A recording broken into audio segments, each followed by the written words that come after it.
শুভেচ্ছা।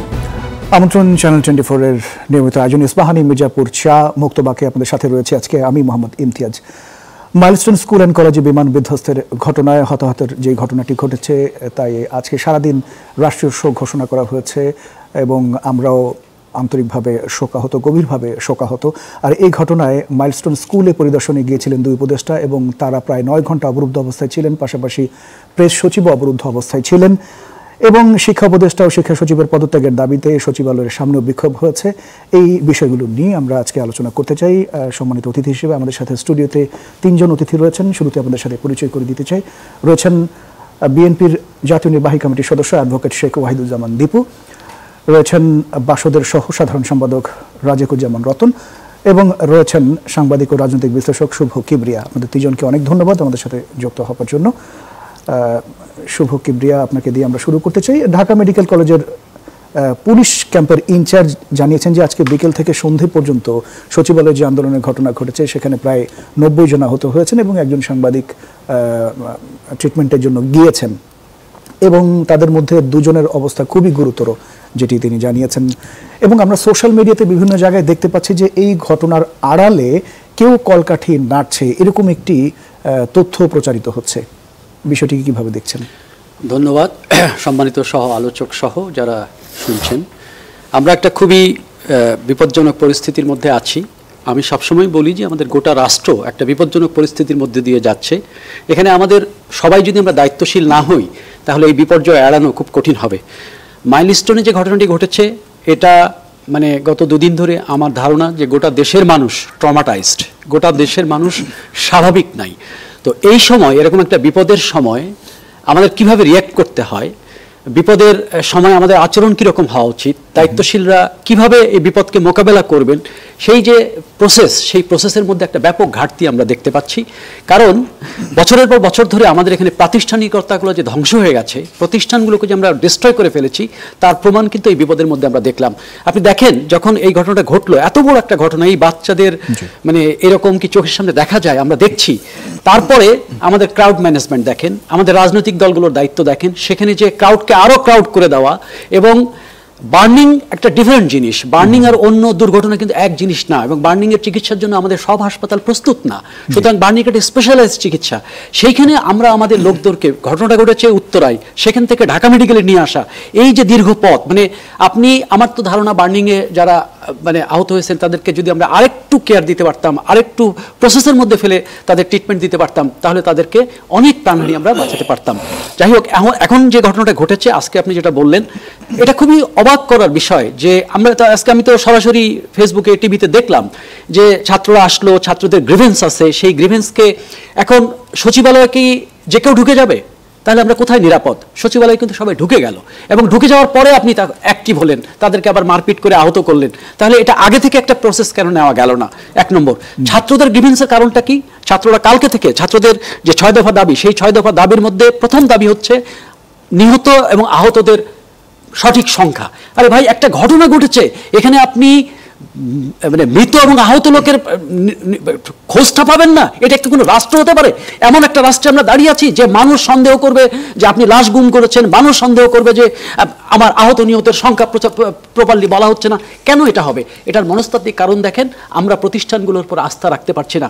আমাদের বাহিনী প্রধানরা যখন বলছেন যে গুজবে কান দেবেন না, মানুষ কিন্তু সেই কথায় আস্থা রাখছে না। আমাদের আইএসপিআর যখন বক্তব্য দিচ্ছে, মানুষ কিন্তু সেটাকে গ্রহণ করছে না এবং মানুষ সন্দেহ প্রকাশ করছে, গুজবের দিকে আকৃষ্ট হচ্ছে। এবং আপনি দেখেন আজকে আমাদের প্রধান 2টা রাজনৈতিক দলের যে বক্তব্য, জামায়াতের আমির বলেছেন যে তিনি মনে করেন শতাধিক লোক মারা গেছে, হ্যাঁ, বিএনপি এরকম কাছাকাছি একটা রিয়াকশন দিয়েছে, তার মানে তারাও আস্থা রাখতে পারছেন না। সুতরাং গোটা দেশ একটা আস্থার সংকটে ভুগছে এবং বিশেষ করে সরকার পারফরমেন্স খুবই পোর। আমরা খুবই হতাশ, খুবই দুঃখিত এবং ওই যে ইয়ের কথা বলি, মানে এত নিরপরাধ, এত নিষ্পাপ সরকার কিন্তু একই করছে। আজকে পরীক্ষা পিছাতে হবে, এরকম একটা ঘটনার জন্য, এরকম একটা পরিস্থিতির জন্য রাত 3টা পর্যন্ত অপেক্ষা করতে হয়? আপনি একজন সচিবকে বলে দিয়ে শিক্ষা উপদেষ্টা কি করলেন? আমরা শুনতে পেলাম শিক্ষা উপদেষ্টার কথা নাকি সচিব শোনে না। তাহলে ভাই আপনারা আছেন কেন? আপনারা পদত্যাগ করেন। তবে সবচেয়ে মানে এই ঘটনার পরে যেটি সরকারকে ধন্যবাদ দিতে হয় যে সরকারের বোধোদয় হয়েছে, অথবা সরকার বুঝতে পেরেছে যে এছাড়া হয়তো উপায় নেই। আজকে রাজনৈতিক দল যাদেরকে তারা গুরুত্বপূর্ণ রাজনৈতিক দল মনে করেছে কিছুক্ষণ আগে বৈঠক করেছে। আমি মনে করি সমস্ত রাজনৈতিক দলের একটা সর্বদলীয় বৈঠক ডাকা উচিত এবং এটা একটা জাতীয় ক্রাইসিস। এই ক্রাইসিসে আমাদের একটা সমন্বিত উদ্যোগ নিতে হবে, কারণ এই ক্ষত কিন্তু যাবে না। অনেক প্রশ্ন উঠেছে, প্রশ্ন উঠেছে যে আপনি এই বিমান পুরনো কিনা, এটা চাইনিজ বিমান, আপনি কি এখন এই চাইনিজ বিমানকে বাদ দিয়ে আমেরিকান বিমান কেনার কোনো ঘটনা ঘটাচ্ছেন কিনা, তারপরে এই যে এখানে ফ্লাই জোন থাকবে কিনা, ক্যান্টনমেন্ট এবং এই যে আমাদের বিভিন্ন প্রতিষ্ঠান এখানে হয়েছে, এই যে জনবহুল জায়গা এগুলো হবে কিনা, ইভেন মাইলস্টোন কলেজ যে জায়গায় হয়েছে সেটা ফ্লাইং জোনে, সেটা যখন এইখানে যখন তার স্থায়ী ক্যাম্পাস করার কথা হয় তখন কিন্তু ছাত্ররা প্রতিবাদ করেছিল। এই মাইলস্টোন কারা চালান? এটা তো একটা বাণিজ্যিক ব্যবসা প্রতিষ্ঠান, এটা কারা চালান, কিভাবে চালান, তাদের বক্তব্য কই, রাজুক তখন কি করেছে? সুতরাং অনেক প্রশ্ন উঠছে। মানুষের প্রশ্নকে বন্দুক দিয়ে, মানুষের প্রশ্নকে দিয়ে কি বলে পুলিশ দিয়ে আপনি ঠেকাতে পারবেন না। এবং আমরা মনে রাখতে হবে যে আমরা একটা জুলাই গণঅভ্যুত্থানের স্পিরিটের উপরে দাঁড়িয়ে আছি। এইখানে মানুষ গুলি খেতে শিখেছে, প্রশ্ন করতে শিখেছে। এই প্রশ্নের উত্তর দিতে হবে, প্রত্যেকটি তথ্য আপনাকে স্পষ্টভাবে তথ্য দিতে হবে এবং বিশ্বাসযোগ্যভাবে তথ্য দিতে হবে। যাদের কথা মানুষ বিশ্বাস করে তাদেরকে সামনে নিয়ে এসে বলেন এই বাচ্চাদের কেন আমরা লিস্ট দিতে পারবো না, কেন আমরা সন্দেহ করবো যে রাতের আধারে এখান থেকে লাশ গুম হয়েছে, এই সন্দেহ আমাদের কেন হবে, কি কারণে হবে, এইটাকে আমাদের জবাব দিতে হবে। মানুষের মনস্তত্ত্বকে নিয়ে খেলবেন না প্লিজ, সবার প্রতি বিনীত অনুরোধ। আরেকটি বিষয় যেটি আপনি বলছিলেন যে রাষ্ট্রপতি ভবন যমুনায় যে মিটিংটি চলছে সেখানে 4টি রাজনৈতিক দলকে ইনভাইট করা হয়েছে, বিএনপি, জামাত এবং এনসিপি, পাশাপাশি ইসলামী আন্দোলন বাংলাদেশ। এবং সেখানে ডক্টর আসিফ নজরুল বলছেন যে ফ্যাসিবাদ যেন মাথাচাড়া দিয়ে উঠতে না পারে সেই জন্য ঐক্য দরকার এবং আইন শৃঙ্খলার উন্নতির বিষয়ে ইসলামী আন্দোলন বলছেন এবং অনেকেই এই বিষয়গুলো নিয়ে কথা বলছেন। আমরা রাজিকুজ্জামান রতন এই বিষয়টি জানতে চাই, আপনি কতখানি আশাবাদী? কি বিষয়ে আজকে যে এই বৈঠকটি হলো, মানে স্টেটমেন্টের বিষয়ে আশাবাদী, প্ল্যানগুলো নিয়েছেন, যে উদ্যোগগুলো নিয়েছেন, সেগুলোর বিষয়ে আপনি কতখানি আশাবাদী? প্রশ্নগুলো এখন আমাদের করতে হয়, যেটা শুরু হয়ে বললেন যে সবকিছুর মধ্যে এখন সন্দেহ তৈরি হয়েছে যে আমরা কি স্টেটমেন্টের ব্যাপারে আশাবাদী হব, না পদক্ষেপের ব্যাপারে আশাবাদী হব, নাকি বাস্তবায়নের ব্যাপারে আশাবাদী হব? কারণ আমরা দেখেছি এই তিনটার মধ্যে সমন্বয়হীনতা চূড়ান্ত, এবং সেই চূড়ান্ত সমন্বয়হীনতার একটা বেদনাদায়ক মানে বিবরণী আমরা গত 2 দিন ধরে পত্রপত্রিকায় দেখছি। আমরা জানি যে বেদনা বিক্ষোভ তৈরি করে, আবার বেদনা তো দায়িত্বশীলতাও বাড়ায়, কিন্তু আমাদের বারবার বেদনাগুলো আমাদের বিক্ষোভ তৈরি করছে, দায়িত্বশীল করে তুলছে না। এবার মাইলস্টোন কিন্তু সেটা আবার একটা দেখালো। কতগুলো জায়গা আপনি খেয়াল করে দেখুন যে প্রথমত মাইলস্টোন স্কুল অ্যান্ড কলেজটা খুব দ্রুত নাম করে গেল কেন? শিক্ষার মান, পরিবেশ একটু ভালো। আচ্ছা, শিক্ষার মান এবং পরিবেশ ভালো বলে তাদের বেতনটাও আস্তে আস্তে বাড়তে শুরু করলো এবং তারপরে তাদের ক্যাম্পাস বাড়তে শুরু করলো। একটা জিনিস এখান থেকে বোঝা গেল যে একটু ভালো মানের শিক্ষা পেলে অভিভাবকরা কষ্ট করতে দ্বিধা করে না, নিজেরা কম খেয়েও ছেলে মেয়েকে ভালো স্কুলে পড়াতে চায়। তারপরে বোঝা গেল যে রাষ্ট্রের এই দিকটা খেয়াল রাখা উচিত ছিল, শিক্ষাটাকে কি বাণিজ্যিক দিকে নিয়ে যাবে, নাকি মানুষের যে আগ্রহ আছে সন্তানকে শিক্ষিত করবার জন্য সেই ক্ষেত্রে রাষ্ট্র উদ্যোগী হয়ে উঠবে। আচ্ছা, যখন বাণিজ্যিক দিকে নিয়ে গেল তখন শুভ ভাই যেটা বললেন, তখন যারা বাণিজ্য করে তারা কিন্তু কোনো নিয়ম মানতে চায় না। যদিও এই মাইলস্টোন স্কুল কলেজের প্রতিষ্ঠাতাদের মধ্যে, পরিচালকদের মধ্যে অনেকেই সামরিক বাহিনীর লোক আছেন, তারা কি নিয়মটা জানেন না যে এভিয়েশন রুটের মধ্যে কত হাইটের প্রতিষ্ঠান তৈরি করা যায়, সেগুলো তারা জানতেন। তার মানে তারা ওইগুলো পরোয়া করেননি। তাহলে এই যে পরোয়া না করার প্রবণতা আছে, এবং তাদেরকে কে এই বিষয়টাকে নিয়মের মধ্যে নিয়ে আসবে, এই বিষয়টা বলে আমি এটা একটু শেষ করতে চাই। যে আজকে যে আমাদের শিশুরা মৃত্যুবরণ করলো, সেটা যেমন আমাদের বেদনা। আমাদের একজন শিক্ষিকা নিজের জীবন দিয়ে তার সন্তানদেরকে রক্ষা করার চেষ্টা করলেন, এবং তার হাজবেন্ড যখন তাকে বলছিলেন তখন বলছেন যে আমার নিজের সন্তান শুধু না, এরাও তো আমার সন্তান। ফলে এইরকম মানুষও দেশে আছে দায়িত্বশীল, সেগুলো আমাদের জন্য মনে থাকে।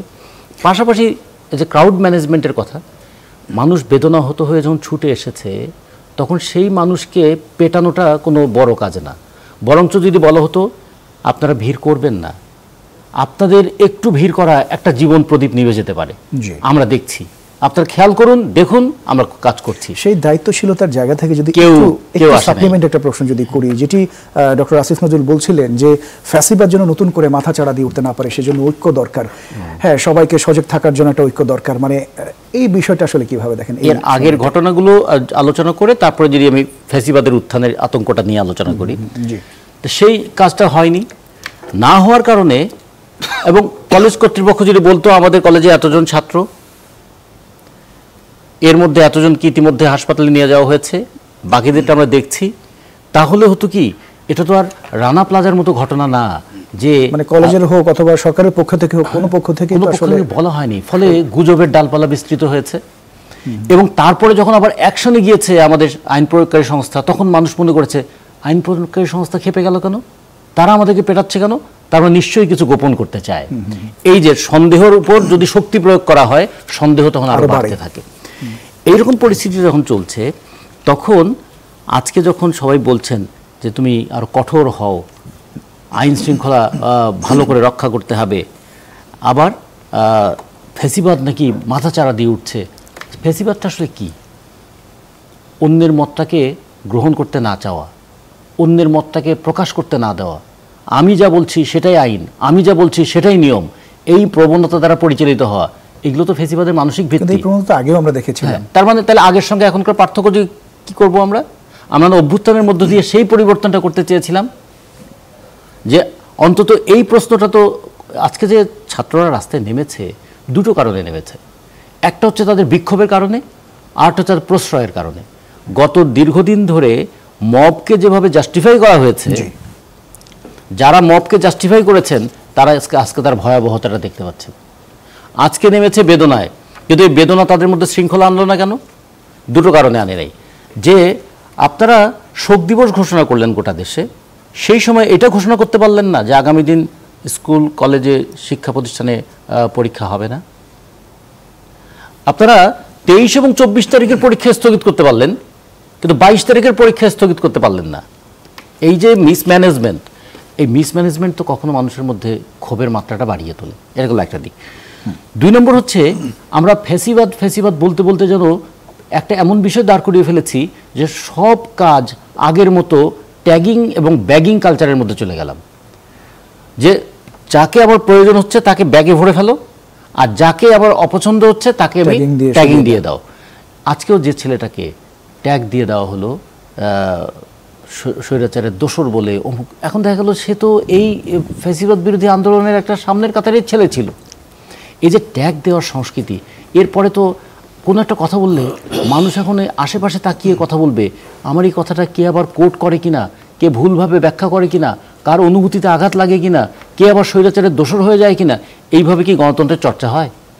ফলে এই দিকগুলো আমাদের একটু খেয়াল করা দরকার। আমি আজকে ধান ভান্তের শিবের গীত গাইতে চাই না, একটা প্রচণ্ড বেদনার মধ্যে আমরা আছি।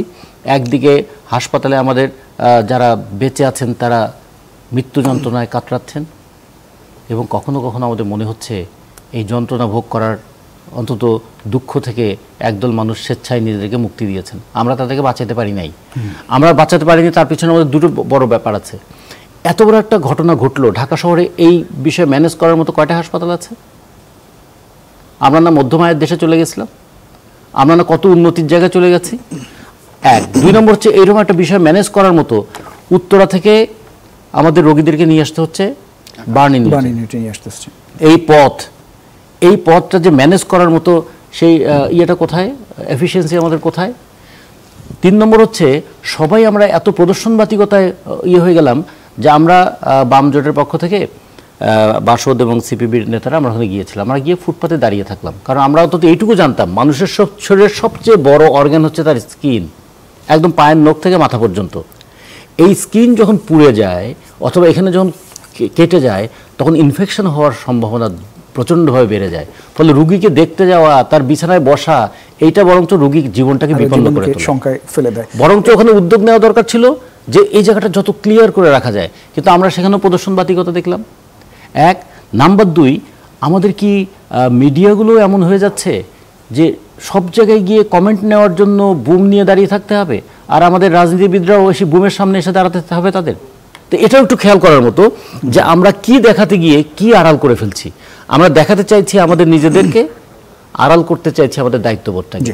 ফলে এই জায়গাগুলো আমাদের একটু বিবেচনা করা দরকার। এই মাইলস্টোনের ঘটনাটা আমাদের কিন্তু তিনটা জিনিস আমাদেরকে ভাবিয়ে তুললো, এটা পরে হয়তো ব্যাখ্যা করে বলা যাবে। আপনার কাছে আমরা আবার পরে আসবো। অ্যাডভোকেট ওয়াহিদুজ্জামান দীপু, আপনার কাছে একটু আসতে চাই। মঙ্গলবার পর্যন্ত অর্থাৎ আজকে পর্যন্ত আমরা 31 জনের খবর জেনেছি যারা নিহত হয়েছেন, আইএসপিআর এর তথ্য বলছে, এবং বলছে যে 165 জন আহত হয়েছেন। এবং ব্রিগেডিয়ার সাখাওয়াত সাহেব যেটি বলছিলেন যে যদি এমনও হয়, যদি আশঙ্কাজনক অবস্থায় থাকেন কেউ, তাকে বিদেশে পাঠানোর একটা ব্যবস্থা করা যেতে পারে, তিনি এমনটি বলছিলেন সরকারের পক্ষ থেকে। কিন্তু সেটি কখন? আপনাকে এবং সহ আলোচকদের ধন্যবাদ। অত্যন্ত গভীর দুঃখ, শ্রদ্ধা এবং বেদনার সাথে এই সাম্প্রতিক যে ভয়াবহ দুর্ঘটনা, এতে নিহত সকলের প্রতি, বিশেষ করে যে মহিষী শিক্ষক, আমি গর্বিত।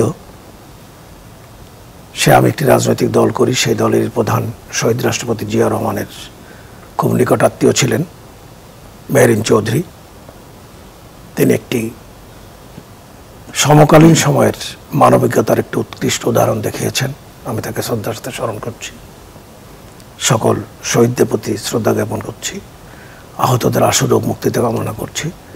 এবং এই মুহূর্তে মনে পড়ছে আর একটা মেয়ে আমার নির্বাচনী এলাকায়,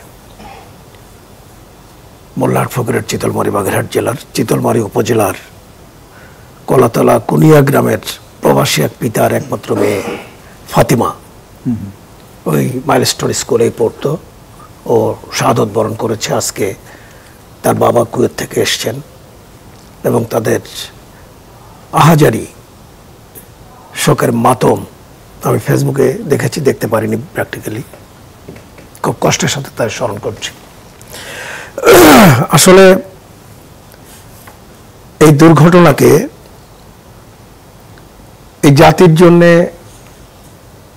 দীর্ঘ সময় ধরে যে কষ্ট, সে সকল কষ্টগুলো একসাথে মিলিয়ে আমরা যারা কষ্টভোগের শিকার হয়েছি, তারা ক্রমাগত একটু শান্তি, একটু সুস্থতা, একটু ভালো অবস্থায় যেতে পারি কিনা, এরকম একটা ভাবনা নিয়ে কাজ করছিলাম। কিন্তু প্রতিনিয়ত যে সমস্ত ঘটনা, দুর্ঘটনা এবং নতুন নতুন উপসর্গের মুখোমুখি আমরা হচ্ছি, তাতে যে প্রশ্ন আপনি করেছেন, এটি সঙ্গত কারণেই আমাদেরকে তাড়িত করে, আবেগে তাড়িত করে, ক্ষুব্ধ করে। চিকিৎসার জন্যে একজন দগ্ধ মানুষকে খুব বেশি সময় উন্নত চিকিৎসা বা কোনো চিকিৎসার জন্য দেওয়া যায়, এটা প্র্যাকটিক্যালি দেখা যায় না। যারা অধিক দগ্ধ হয়, খুব দ্রুতই তাদের জীবনের উপরে আঘাত আসে, যদি মহান আল্লাহ রাব্বুল আলামিন দয়া করে কিছুক্ষণ বাঁচিয়ে না রাখেন। এই জন্য সুচিকিৎসার জন্য বাইরে নিয়ে যাওয়ার যে পদক্ষেপ, সরকারের উচিত ছিল আরো বেশি এ বিষয়ে যত্নশীল হওয়া। আমাদের দলের ভারপ্রাপ্ত চেয়ারম্যান জনাব তারেক রহমান এই ঘটনার সাথে সাথেই তাৎক্ষণিক কতগুলো পদক্ষেপ গ্রহণ করেছেন। বিএনপি তো সরকারে নয়, আমরা আমাদের রাজনৈতিক, তিনি কৃষক দলের, মহিলা দলের, এমনকি পেশাজীবীদের যে কর্মসূচি ছিল সেগুলোকেও সংক্ষিপ্ত এমনকি বন্ধ করে দিয়েছেন। আমাদের বিভিন্ন সংগঠনগুলোকে, আমাদের পেশাজীবী সংগঠনগুলোকে, বিশেষ করে ড্যাব এবং স্বাস্থ্য বিষয়ক সম্পাদক সহ যুবদল, ছাত্রদলকে তাৎক্ষণিক নির্দেশনা দিয়েছেন। অন্যান্য দলগুলো এগুলো করেছে, নির্দেশনা দিয়েছেন ব্লাড দেওয়ার জন্য, জায়গা যাওয়ার জন্য, কাজ করার জন্য। আমরা আমাদের সামর্থ্য, সঙ্গতি এবং সুযোগ যতটুকু আছে তার সর্বোচ্চ দেওয়ার জন্য, মানুষের পাশে দাঁড়ানোর জন্য আমরা চেষ্টা করছি। কিন্তু ঠিক সেই মুহূর্তে সরকারের দৃষ্টিভঙ্গিটা যেভাবে, আমি এই যে অপরাধী অপরাধী নিরপরাধী বলে রতন ভাই একটা শব্দ উচ্চারণ করলেন, আমাদের ভালো লাগতো যদি সরকারকে তার সকল কার্যক্রমে একটা লক্ষ্য স্থির করে এগোনোর দৃষ্টিভঙ্গিতে দেখতাম। কিন্তু তা না দেখে যেটা দেখছি, যে এই যে ইদানিং জাতীয় ঐক্যমত্যের নামে যে আলোচনা বসে, সেখানে আপনি একটু আগে উত্থাপন করেছেন ফ্যাসিবাদের উত্থান যেন না হয়, এটি একজন মাননীয় উপদেষ্টা বলেছেন। আমার তো কেন যেন মনে হচ্ছে ফ্যাসিবাদকে উস্কে দেওয়ার জন্যই তারা নানাবিধ প্রশ্ন জাতীয় ঐক্যমত্যের জায়গায় উত্থাপন করছেন, এবং যেসব প্রস্তাবগুলি উত্থাপন করছেন, এই প্রস্তাবগুলি ফ্যাসিবাদকে আমন্ত্রণ জানানোর আরেকটি কৌশল বলে আমার কাছে মনে হচ্ছে। আমি ভীত হচ্ছি যে তারা চাচ্ছেন কি, তারা বলছেন কি, তারা করছেন কি, তারা করাতে চাচ্ছেন কি। ফ্যাসিবাদ তো সেটাই, যেটাকে একটু বলা হয়েছে অন্যের মতকে গ্রহণ করা, অন্যের মতকে শোনা, অন্যের মত যদি সঠিক হয়, সংখ্যা লঘিষ্ঠ হলেও সেই মতকেই জাতীয় স্বার্থে নিয়ে নেওয়া। তাহলে আজকে অনেকগুলো প্রশ্ন এই জাতীয় ঐক্যমত্যের জায়গায় উঠছে, যে প্রশ্নগুলি নিয়ে যদি আমরা একবার ভাবি তাহলে বোঝা যায় বাংলাদেশ এই মুহূর্তে এই জাতীয় ঘটনার জন্য মোটেই উপযোগী নয়। যেমন প্রসঙ্গক্রমে চলে আসে পিআর পদ্ধতি নিয়ে আলোচনা হচ্ছে, পিআর পদ্ধতি নিয়ে আলোচনা হচ্ছে। পিআর পদ্ধতির নির্বাচন করার জন্য বাংলাদেশের সাধারণ কোনো পরিবেশ কি এখন আছে? পিআর পদ্ধতি তো ফ্যাসিবাদ কুশকে দেবে, একজনের পকেট থেকে নেতা নির্বাচন করে দেওয়ার একটা প্রক্রিয়া অবলম্বন করে দেবে।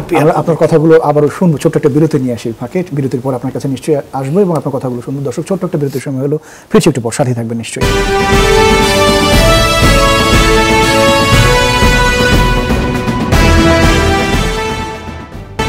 বিরতির পর আরেকবার স্বাগত ইস্পাহানি মির্জাপুর চা মুক্তবাকের সাথে রয়েছে মোহাম্মদ ইমতিয়াজ। বিরতির আগে কথা বলছিলাম বিএনপির জাতীয় নির্বাহী কমিটির সদস্য অ্যাডভোকেট শেখ ওয়াহিদুজ্জামান দীপু আপনার সাথে, আপনি পিআর পদ্ধতির নির্বাচনের কথাগুলো বলছিলেন। আমি ওইটার সাথে সাথে আরেকটা খবর এই মুহূর্তে দেখলাম, যেন ওইখান থেকে শুরু করি এবং তারপরে পিআরটাকে শেষ করি। সেটা হলো, আমি একটা নিউজ দেখলাম যে গতকালকের এই ট্র্যাজেডির পরে যারা বিভিন্ন জায়গায় মৃত্যুবরণ করেছেন তাদের জানা যায় প্রকৃতপক্ষে সরকারের পক্ষ থেকে কোনো উদ্যোগ কোথাও গ্রহণ করা হয়নি। যেসব লাশ বিভিন্ন জায়গায় গিয়েছে সেখানকার সরকারিভাবে প্রতিনিধি ডিসিটি অনেকেও প্রতিনিধিত্ব করেছেন, এরকম কোনো তথ্য নেই। যে শিক্ষিকা তার জীবন দিয়ে 20টি বাচ্চাকে বাঁচিয়ে নিজে শাহাদত বরণ করেছেন, তার জানাজাতেও সম্মান দেখানোর জন্য সরকারের কোনো প্রতিনিধি নেই। পাইলটের জানা যায় সরকারের প্রতিনিধিরা উচ্চ পর্যায়ের যারা গিয়েছেন, ঠিকই আছে, তা না যাওয়ার কোনো কারণ নাই, যাবেন। কিন্তু অন্য কোথাও না যাওয়াটা আমি মনে করি এই সকল লাশের উপরে, তাদের পরিবারের উপরে, জাতির উপরে এই সরকারের আরেকটি দায়িত্বহীনতার প্রচার। এবং এই আলোকে আমি বলতে চাই যে সম্মান প্রদর্শন করতে না পেরে সরকারের যে ব্যর্থতা, এই ব্যর্থতার দায়ভার সরকারকে বহন করতে হবে। এই উপদেষ্টা সরকারকে এই দায়ভার বহন করে জাতির কাছে এই মুহূর্তে আমি দাবি করি তাদের ক্ষমা চাওয়া উচিত যে আমরা একটা ভুল সিদ্ধান্ত নিয়েছি, ভুল করেছি। এই জন্য আমি আশঙ্কিত এই যারা এখন চিকিৎসাধীন আছেন তাদের সুচিকিৎসার জন্য তোর কোনো ভালো ব্যবস্থা গ্রহণ করবেন কিনা। এরপরে আমি আসি এই রাজনৈতিক যে প্রসঙ্গটা নিয়ে আলোচনা করছিলাম। পিআর পদ্ধতি নিয়ে প্রতিনিয়তই আলোচনা হচ্ছে এবং যেটা খুব আশঙ্কাজনকভাবে গতকাল থেকে খেয়াল করছি, দুটো বিষয় নিয়ে আলোচনা হচ্ছে। একটা হলো দল প্রধান, সরকার প্রধান এবং সংসদ প্রধান, এই তিনটি পদে একজন থাকতে পারবেন না। এতে ঐক্যমত হয়নি, অনেকেই হয়নি, তার মধ্যে বিএনপি ঐক্যমত হয়নি। আজকে তো একটা ডিসিশন দিয়ে দিয়েছে, ঐক্যমত হয়নি, অথচ ডিসিশন দিয়ে দেওয়া হচ্ছে। এই ডিসিশন দিয়ে দেওয়াটা কি স্বৈরাচারের নামান্তর নয়? যে কয়েকটি রাজনৈতিক দল এখন প্রতিনিধিত্ব করছে তাদের কে কে কোন দলের কতজন এই বাংলাদেশকে প্রতিনিধিত্ব করেছে বিভিন্ন যখন নির্বাচন হয়েছে, তাদের ইতিহাস দেখলে দেখা যাবে বিএনপির 20%-এর 1% প্রতিনিধিত্ব ওই সকল রাজনৈতিক দল সম্মিলিতভাবে করে নাই। এবং এখন এই মুহূর্তে যদি বাংলাদেশে কোনো নির্বাচন অনুষ্ঠিত হয়, সে নির্বাচনে দেখা যাবে বিএনপির সাথে ওই সকল দল সম্মিলিতভাবে যদি আলাদা নির্বাচন করে, সেই নির্বাচনেও দেখা যাবে বিএনপি থেকে অনেক বেশি ভোটের ব্যবধানে তথাকথিত ওই সকল রাজনৈতিক দলগুলো পরাস্ত হচ্ছে। মোটামুটি ঐক্যমত্য হওয়া যাচ্ছে না কেন? ঐক্যমত্য হওয়া যাচ্ছে না এই কারণে যে যারা ঐক্যমত্যটার প্রস্তাব দিচ্ছেন তারা ঐক্যমত্য চাচ্ছেন না। তারা উদ্ভট প্রশ্ন দিয়ে উদ্ভট প্রক্রিয়া অবলম্বন করে নির্বাচনের ব্যবস্থাটাকে প্রলম্বিত করে এমন একটা জায়গায় যেতে যাচ্ছেন খুব সহজে নির্বাচন না হয়ে নির্বাচন যেন আরও পিছিয়ে যায়। এবং গণতান্ত্রিক যে চেতনা নিয়ে জোড়া আন্দোলন হয়েছে, আগস্ট বিপ্লব হয়েছে, এই আন্দোলন বিপ্লবের যে ফলাফল, সেই ফলাফল জনগণের দোরগোড়ায় নিয়ে যাওয়ার জন্যে বাংলাদেশ জাতীয়তাবাদী দল সহ যারা গণতন্ত্রে বিশ্বাস করে, যারা নির্বাচনে বিশ্বাস করে, তারা যেন এই মুহূর্তে নির্বাচন করতে না পারে। এবং প্রকারান্তরে আমি মনে করি কারো এই জাতীয় চক্রান্ত আছে। এই মুহূর্তে নির্বাচন হলে তারা অবশ্যম্ভাবীভাবে নির্বাচনে জনগণের কাছে ধরাশায়ী হবে, বিএনপির কাছে ধরাশায়ী হবে।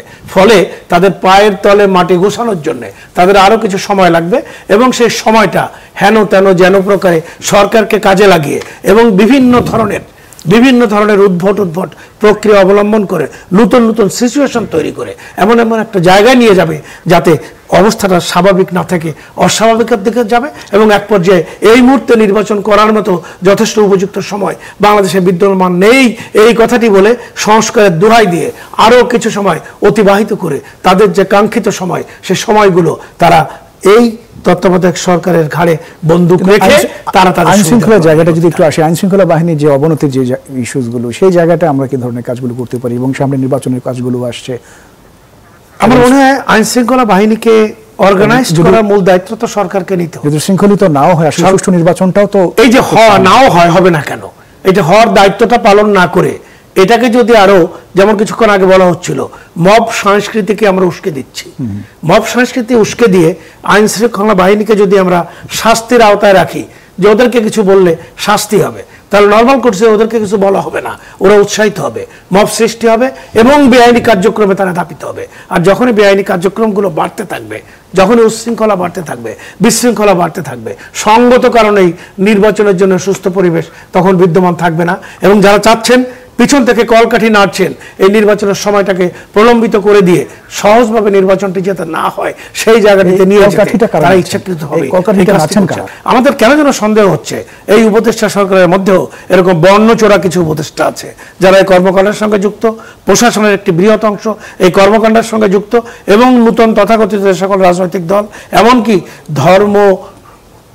ব্যবসা মানে ধর্মকেন্দ্রিক যে রাজনৈতিক দলগুলি, এরও কোনো রাজনৈতিক দল এই সমস্ত কার্যক্রমের সঙ্গে যুক্ত হয়েছে এবং তারা সম্মিলিতভাবেই এই প্রক্রিয়াটাকে অবলম্বন করে নিজেদের অবস্থানকে যদি কোনোভাবে এইভাবে হইচই বাঁধিয়ে ক্রমাগত নিজেদের সুবিধাটি বিনা ভোটে, এখন তো যথেষ্ট সুবিধাজনক অবস্থায় অনেকে আছে, অনেকে এই চাঁদাবাজি অন্য কায়দায় করছে, অনেকে বদলির তদবির করছে, অনেকে চাকরি বাকরি দিচ্ছে, অনেকে বিভিন্ন জায়গায় ভর্তি বাণিজ্য করাচ্ছে, অনেকে সরকারের এমন কোনো সেক্টর নেই যেখান থেকে সুবিধা নিচ্ছে না, অথচ তাদের পদবি অবস্থান এমন কিছুই নেই যা দিয়ে এই কাজগুলো করা যায়। জি, অ্যাডভোকেট ওয়াহিদুজ্জামান, আপনার কাছে নিশ্চয়ই আবার আসবো। আপনাকে ধন্যবাদ। শুভ কিবরি, আপনার কাছে একটু আসতে চাই।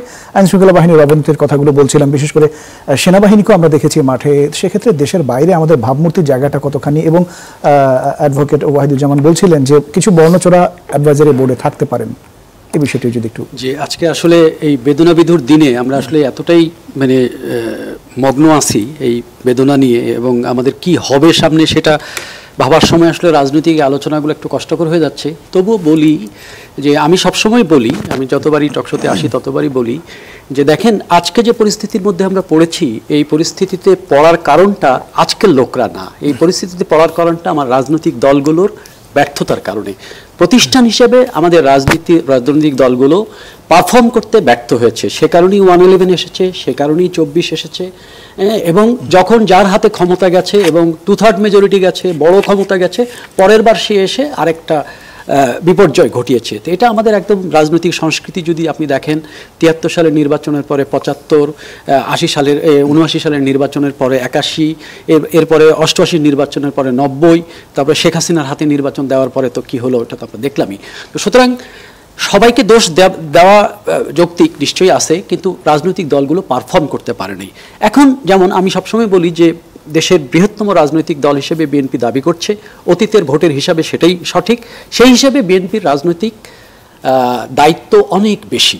কিন্তু বিএনপিকে এখন মনে হচ্ছে যে বিএনপি ভাবছে যে সে একটা চক্রান্তের মধ্যে পড়ে গেছে এবং নির্বাচন বিলম্বিত করা, হয়তো তার কাছে অনেক মানে প্রমাণাদিও আসছে বা অনুমান ওনারা করছেন যে নির্বাচন হয়তো বিলম্বিত হবে এবং বিএনপি যাতে নির্বাচনে জনগণের ম্যান্ডেট না পায় সেই চেষ্টা করা হচ্ছে। তাহলে এটা থেকে উত্তরণের পথ কি? উত্তরণের পথ হচ্ছে বিএনপিকেই দায়িত্ব নিতে হবে। ঠিক আছে, বিএনপি বৃহত্তম দল, বিএনপিকেই দায়িত্ব নিয়ে একটা নির্বাচনী গণতান্ত্রিক উত্তরণের পথে যেতে হবে। যদি ব্যর্থ হয়, এই গত 15-16 বছরের মধ্যে সবচেয়ে পানিষ্টের মধ্যে বিএনপি ছিল, বিএনপি একটা বিরাট বিপর্যয়ের মধ্যে ছিল এবং দেশও একটা বিপর্যয়ের মধ্যে ছিল। এবং আগামী দিনে যদি নির্বাচন না হয়, এবং ধরেন আজকে যে ঘটনাটা ঘটলো, আজকে আপনি যদি খেয়াল করেন যে সবচেয়ে বড় কেপিআই মানে সবচেয়ে বড় একটা নিরাপত্তামূলক প্রতিষ্ঠান হচ্ছে আমাদের সচিবালয়। সেই সচিবালয়ে হাজার হাজার ছেলে মেয়ে ঢুকে গেল, আমাদের আইন শৃঙ্খলা বাহিনী কিছু করতে পারলো না। এই অবস্থাটা যদি চলে, আবার পরে যে লাঠিচার্জ করলো, এই অবস্থাটা যদি চলে, তাহলে ফেব্রুয়ারি আমি ধরে নিলাম 10 তারিখে বা 15 তারিখে ইলেকশন হলো, সকালবেলা বিএনপি তো বড় দল, বিএনপি কোনো একটা সেন্টারে ঢুকে গেল, আপনি বাধা দিতে পারলেন না, বিএনপি একটা ব্যালট খুলে নিয়ে আসলো, এক ব্যালট বক্স নিয়ে আসলো, বাকি দলগুলো 11টার মধ্যে বললো যে বিএনপি এটা করে গেছে, আমরা নির্বাচন বয়কট করলাম। আপনি কি ইলেকশন করতে পারবেন? আমার তো সন্দেহ হচ্ছে ইউনূস সাহেব হয়তো ফেব্রুয়ারিতে ইলেকশন করবেন, কিন্তু আমরা কি সেই ইলেকশনকে ইলেকশন হিসেবে উত্তরিত করতে পারবো কি পারবো না? আজকের যে পরিস্থিতি, সেই পরিস্থিতি দেখে আমার এই সংশয় জাগে। সুতরাং আমরা দেখছি যে কিন্তু প্রধান উপদেষ্টা তো বারবার করে একটা আশাবাদ কথা বলছেন যে ইতিহাসের চমৎকার একটা নির্বাচন হবে। ওটাও তো ইতিহাসের সর্বোচ্চ নির্বাচন হবে, যে যদি আপনি দেখেন যে 10টার মধ্যে নির্বাচন বয়কট হয়ে গেছে, হ্যাঁ, কেউই নির্বাচন করতে পারছে, ওটাও তো ইতিহাসের সেরা নির্বাচন হবে। কিন্তু তার আগে আপনাকে তো কনফিডেন্স দিতে হবে মানুষকে, যে মানুষ যে ভোট দিতে, আমরা আজকের যে পরিস্থিতি, আইন শৃঙ্খলার পরিস্থিতি, আপনি ঢাকা শহরের যে কোনো রাস্তায় যান, সবচেয়ে বড় রাস্তাগুলোতেও যান, দেখবেন মানুষ উল্টা চলছে। আপনি বাধা দিতে গেলে সে রেজিস্ট করবে, সে মনে করে ওটা তার রাইট হয়ে গেছে, মানে তাকে আমরা বাধা না দিতে দিতে এমন অবস্থায় নিয়ে আসছি। আপনি যদি একদিনে যাই বলেন যে এটা করতে পারবো না, তখন তো তারা ফুসে উঠবে।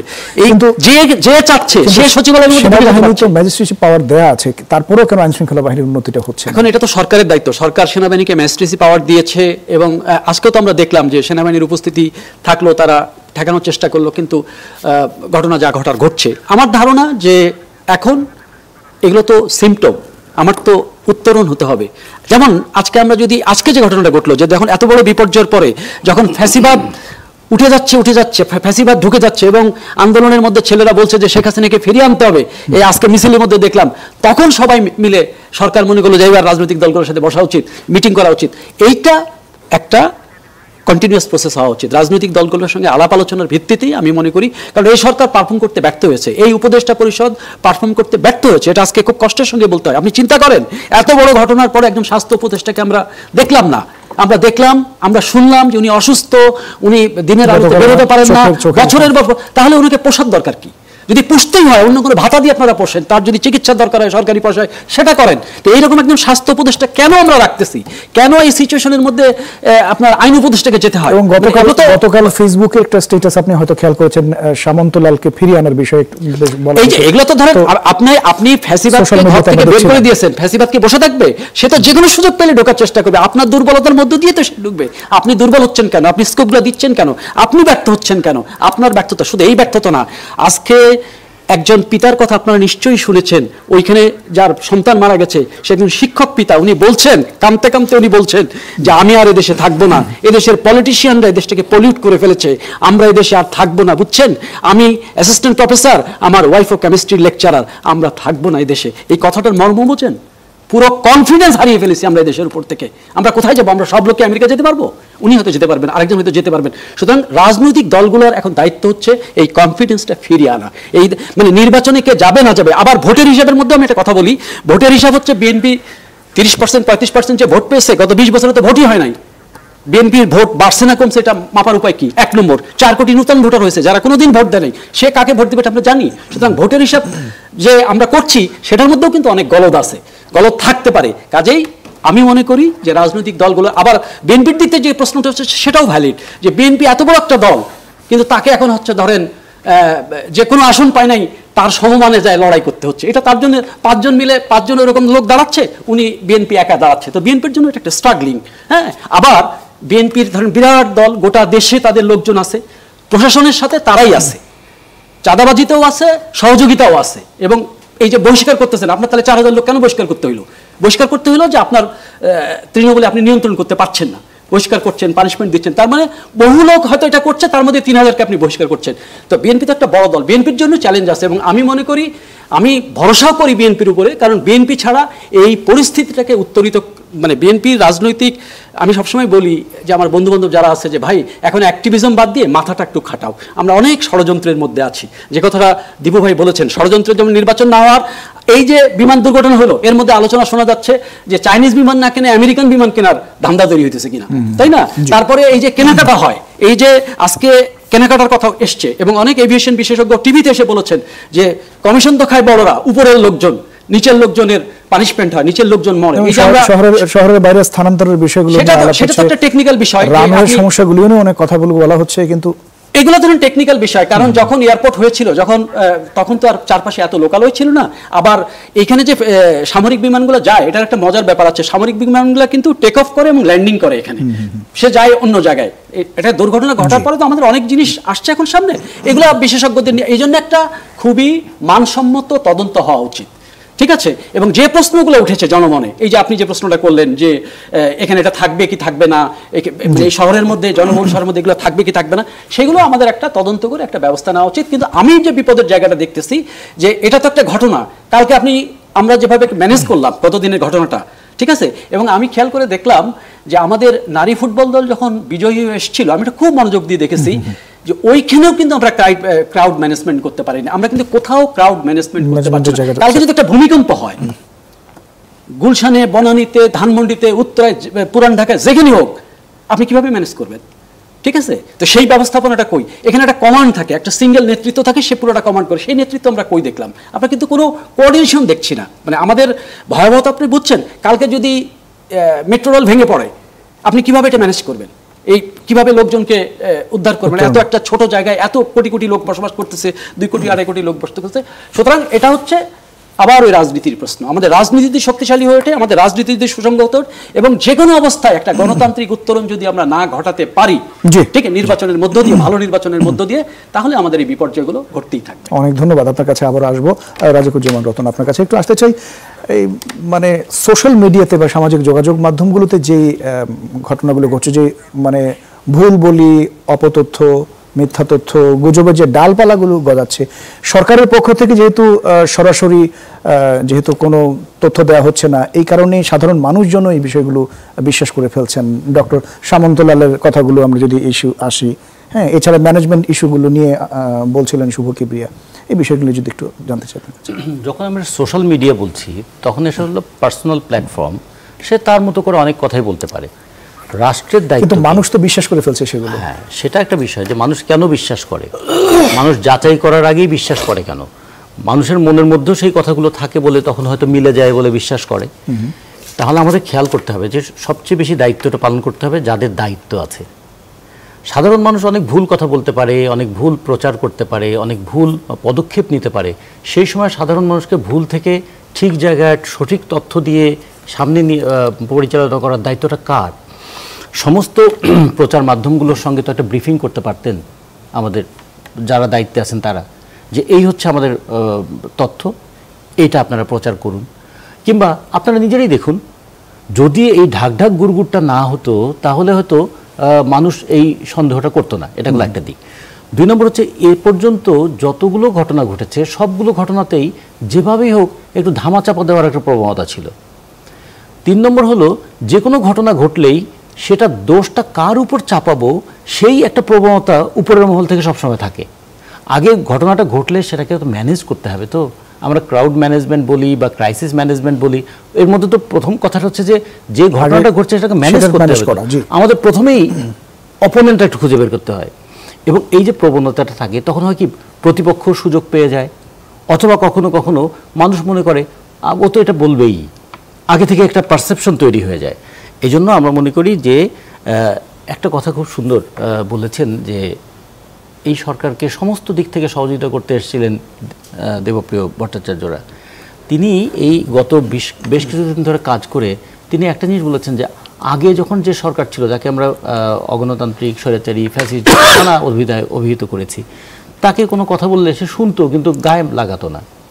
আর এখন কথা বললে সে বলে আমরা জানি। সেখান থেকে তিনি বলেছেন যে এই সরকারের মধ্যে এত নিষ্পাপ, এত নিরপরাধ এবং এত নির্দোষ সরকার নাই। কিন্তু বাস্তবে প্রমাণ হচ্ছে কাজের মধ্যে দিয়ে এতটা নির্বোধ সরকারও কি আছে?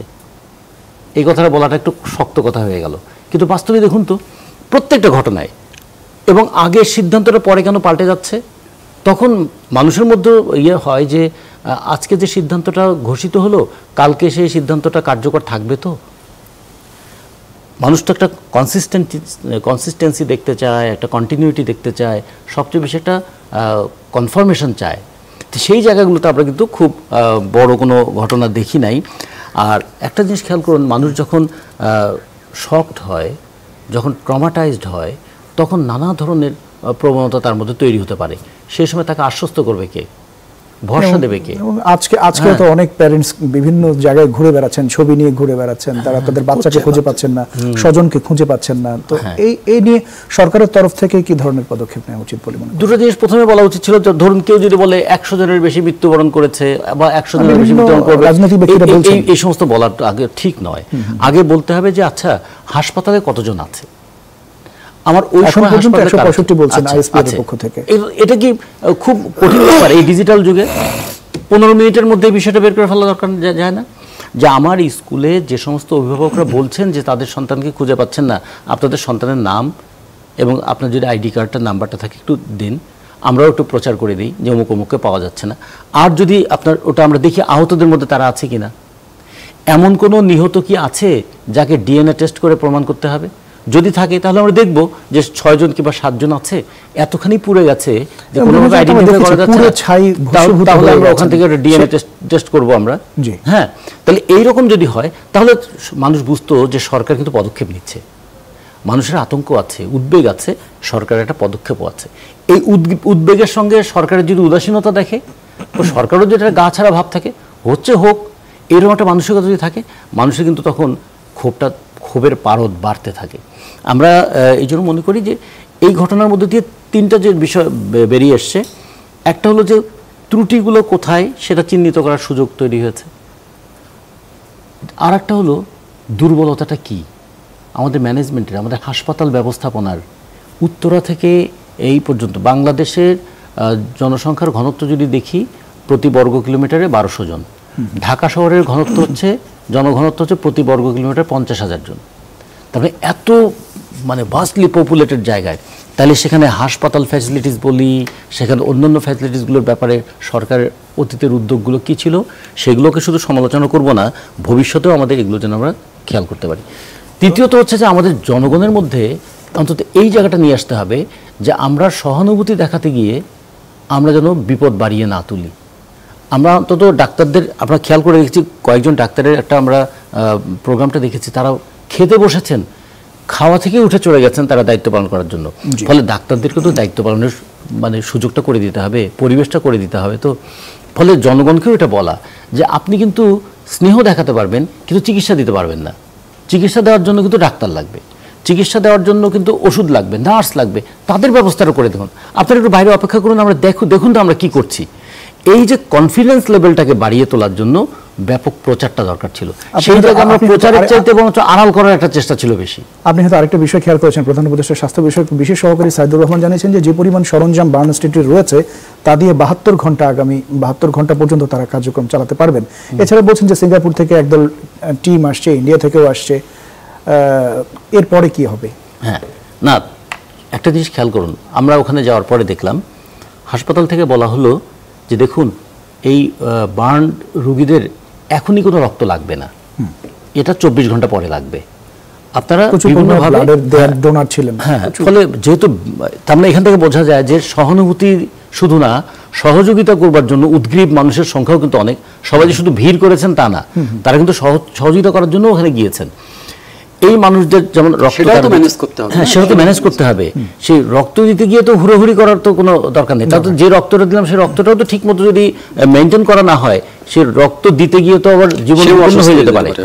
ফলে এই জিনিসগুলো একটু ম্যানেজ করা দরকার। এবং আমাদের খেয়াল করা দরকার কয়েকটা ঘটনা।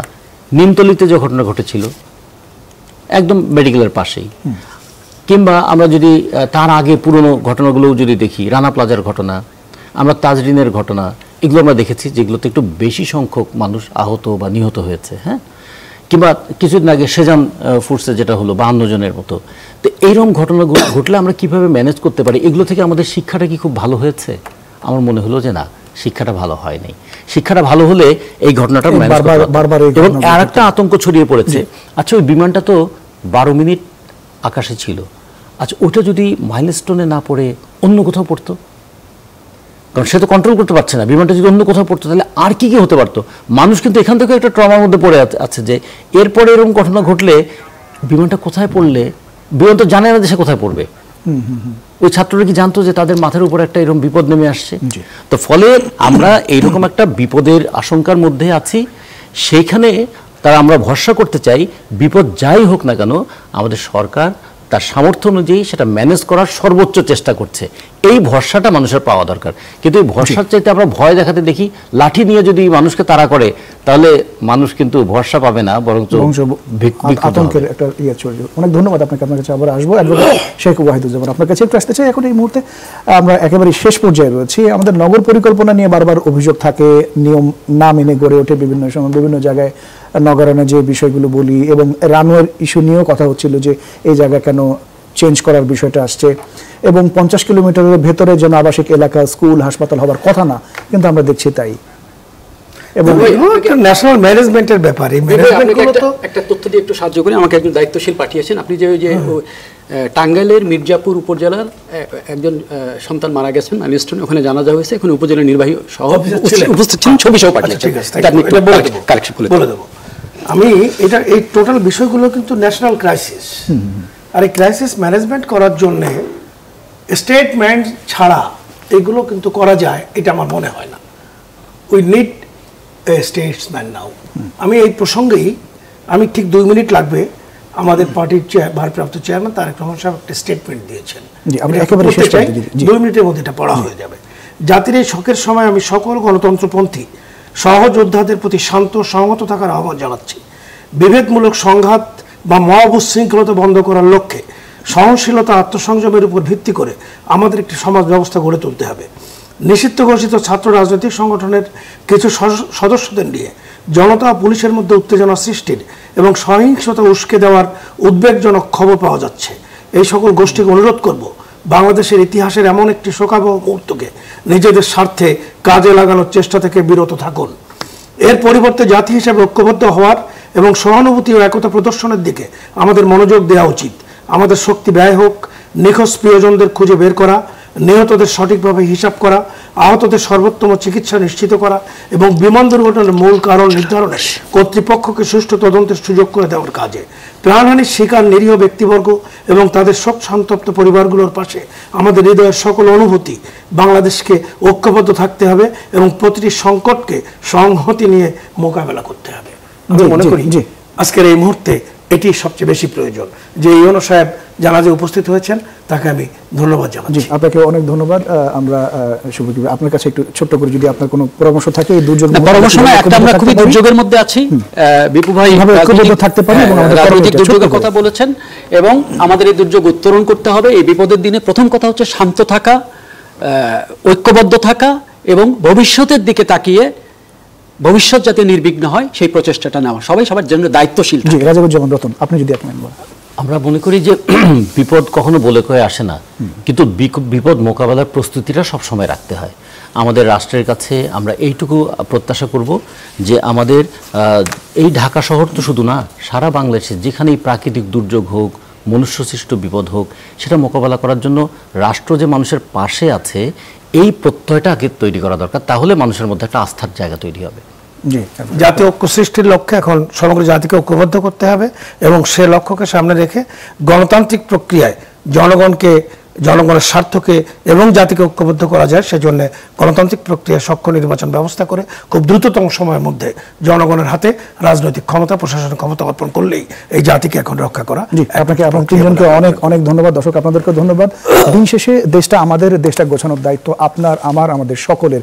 আসুন সবাই দায়িত্বশীল আচরণ করি, যার যা জায়গা থেকে সচেতন থাকি এবং অন্যকে সচেতন করি। সবাই ভীষণ ভালো থাকবেন।